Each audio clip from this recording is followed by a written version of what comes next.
Trans women, trans men, AFAB, which is assigned female at birth, and non-binary performers, but especially trans women of color, have been doing drag for literal centuries and deserve to be equally represented and celebrated alongside cis men.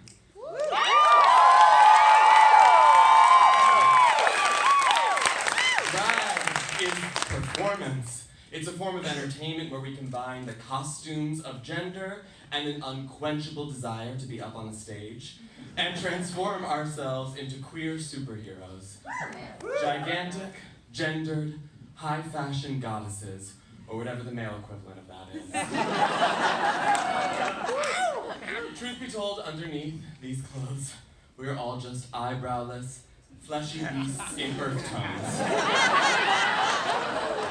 We are boringly similar. It is drag that transforms us, anyone, into unique, hyper-gendered queer fantasy, and that is what we celebrate here.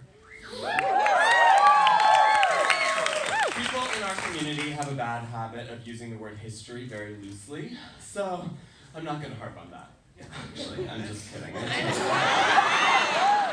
Because even though there is very little actual recorded drag history, it's clear that from the second there was theater, there was drag. And from the second there was drag, there were trans women performing it. And from the second women were allowed to take part in theater, because yes, centuries of misogyny, women started performing drag. And as soon as modern cities started allowing for gay and lesbian nightlife, guess what we started doing in the bars and bathhouses and parks? Well, sex. But also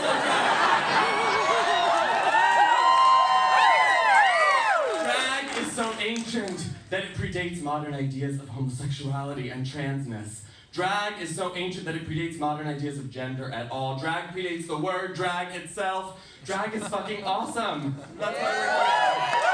It should be studied and documented and understood beyond one television show, beyond a bunch of tired urban legends about Shakespeare and Marsha P. Johnson and Paris is Burning. And yes, while we are at it, the word drag is almost certainly a Polari word coined in British Molly houses, slang for the German word to put on. It is not an acronym, and it is not from Shakespeare. Marsha P. Johnson, by all accounts, was not even at the Stonewall riots until the second night. Did you even know there were two nights? If any one person could be credited with starting the Stonewall riots, it was a butch lesbian of color who punched a cop, supposedly was the famous drag king host of the Jewel Box Review, Stormy DeLarvery.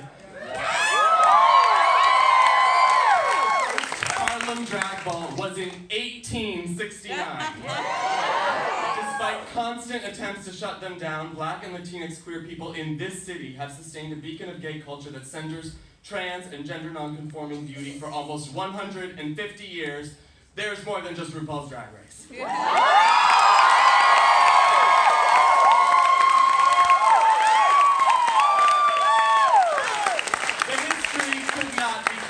And the future is in our hands. It's in your hands. So document it, talk about it, research it, celebrate it, Facetune it. Just fucking enjoy it. So on with the show!